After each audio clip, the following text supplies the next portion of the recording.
Hey everyone, today we have this repair in the shop today. It's going to be a quick, easy, simple little repair. Just going to replace a little 2x2 tubing. This bends 4-inch EMT and rigid conduit for electrical.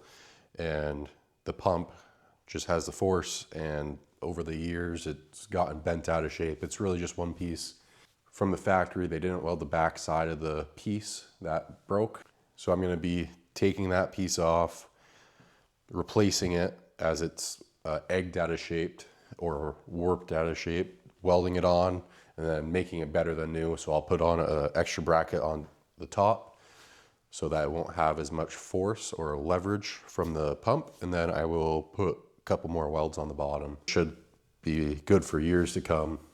Should be a pretty straightforward video, short one today. I mean, it's gonna take me probably 3-4 hours to do. As you can see here, this arm holds the pump on it. And as you can see, the leverage over time bent this one forward a little bit. So we're gonna wanna square that back up. Another contribution to this is they drop this out of the back of the truck at the job site, and over time it keeps bending up and bending up. So the plan is to put a small piece here of tubing, and that will pretty much fix it for the foreseeable future, I'd assume. So again, pretty simple. I've done one of these before. It shouldn't take too long. It shouldn't be too difficult. Most of this is going to be a time lapse, but hey, hopefully you guys enjoy. Hoping to put out some more videos here soon, especially after the shop expansion. It will definitely pick up some videos. So sit back, enjoy, and let me know if you want to see something in the future. The fire burned out. It's fading slow and deep. The fire burned out, darling. It's fading slow and deep. I'll keep on moving forward, but I'll cry myself to sleep. I'm kind of hoping that when I'm done with it, it's going to be strong enough to where if that pump has enough power to break this again, it will actually break something, because I'm planning on this being a real good long-term fix. Not that I want it to break again. I don't want it to break again. That's the whole point of repairing it. But hopefully it's so strong that if something catastrophic happened, the whole thing would twist or something. The whole frame would bend instead of just this one area. Although then it would be a lot harder and more expensive to fix. But the goal is not to go there. So now the next step is to kind of clean up the welds, previous welds, on the piece that we cut off, so that's going to be prepped to weld. I do have the dimensions to make sure that it all stays original, and then we'll cut off the part that is actually egged and bent, and then put the new piece on there. Should be no problem. And then this should be 28 1/4. So 28 3/16 is perfect. Gives us room for some weld to penetrate into there. So we're just going to take a quick flap disc, get these cleaned up on this side, and then this side will be done and ready to be welded back on once we cut this piece off and replace it.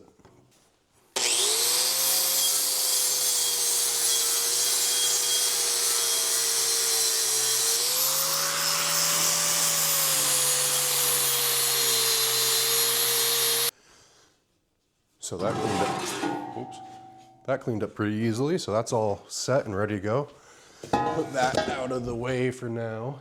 And then we can start by, I guess, cutting this right off. So there are a couple ways to get this piece off.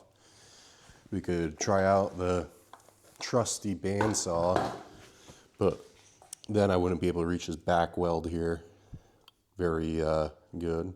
We could torch it off or plasma it off, but that's gonna make a mess. or we could use a Sawzall, probably just as quick, just as fast. I think we're gonna go with a Sawzall.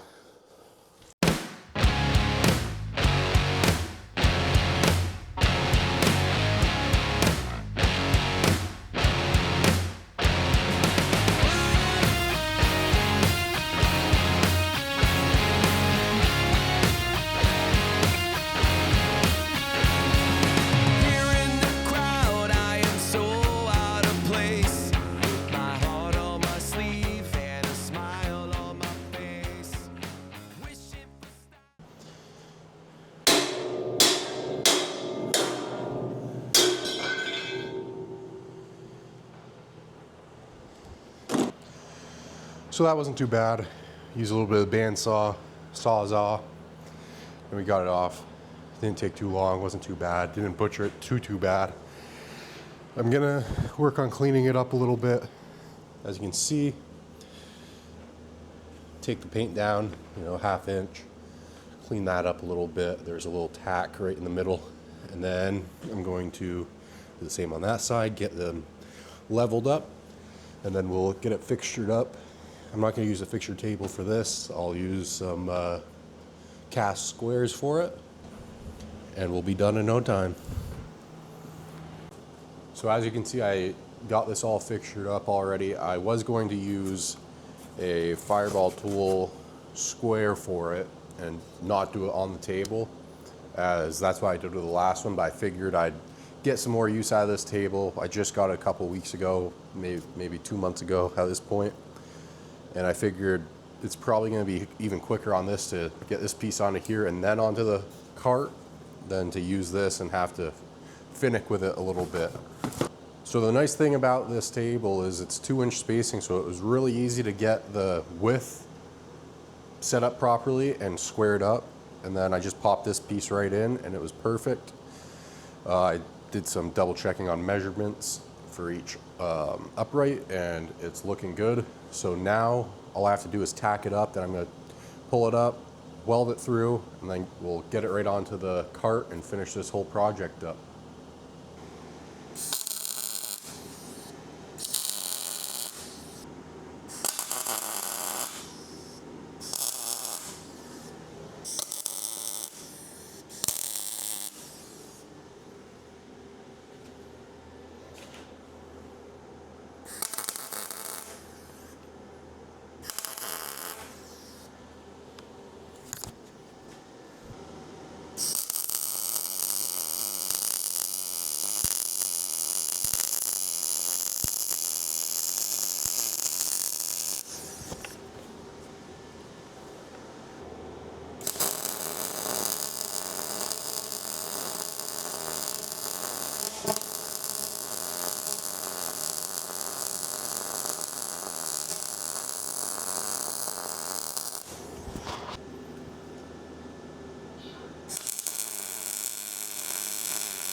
Well, I ran out of wire mid-weld. You'll have that, I guess. That sucks. I don't know if I have any more wire, but hopefully I do. Well, I guess I'm gonna go make a emergency stop at Tractor Supply and get some more filler. I do have some smaller stuff like 024, but I prefer the 035, especially for 1/8 inch. No big deal. I wish I thought of that earlier, but you know, that's how it goes. you always run out of wire mid-weld. You never check. But I'll be back and we'll get this all finished up. Hey everyone, if you've made it this far in the video, I really appreciate it. I figured I'd come in here and let you know where I'm at. I went to Tractor Supply. They didn't have any welding wire, some MIG wire, and it's a weekend, so no welding supply stores open. So I was able to find some at a local hardware store. Of course, it kind of sucks to run out mid-weld and not be able to find any, but at least we got some. So really, I'm just welding this fully out. And as you can see here, this is my fixture setup that I chose to go with. Kept it nice and square. Used a fireball tool, 3-axis square, and a couple other squares to go along with it, and it really worked out nice. They do make good tools. I definitely will be buying more in the future. Their welding table that you can see in the background, I got a couple months ago, and it's really been a game changer, keeping my parts, you know, real flat and true to itself. I will have a new purchase from them here soon. Some of their clamps and stuff and whatnot for tight areas. Here I am again, just welding it on. I got it all tacked up, and then I put 2 welds on each side just to keep it there and try to keep it squared up so it wouldn't move too much and wouldn't pull on the tacks. And then I took off the fixture so I could get all the other welds. There was a couple weird welds that were hard to get to, but we got it in there. Not too bad with a MIG gun. You can have some stick out. And yeah, it wasn't too bad of a job. Here I am just adding in a stiffener up high to stop the leverage of the pump. And it seemed to work really well with the one I did a couple weeks ago. I did a cart very similar to this one, actually the same exact cart, and it seemed to work out great. A lot of the guys say it seems to be a lot better and actually bends smoother. But yeah, after this I just clean it up with a little scraper to get off any weld splatter so that it has a nicer finish. Obviously this is going to a job site anyways, and it's gonna get beat up and everything. So I'm not a big painter, I'm more of a powder coater, but I got it all painted up and sent out the door. It's not the A+ paint job, but as you can see, some nice welds there, should hold for years to come. And again, thank you guys for sticking around. Hopefully once a month I can put out a video, especially after the shop expansion, and I'll see you guys in the next one. Thanks again.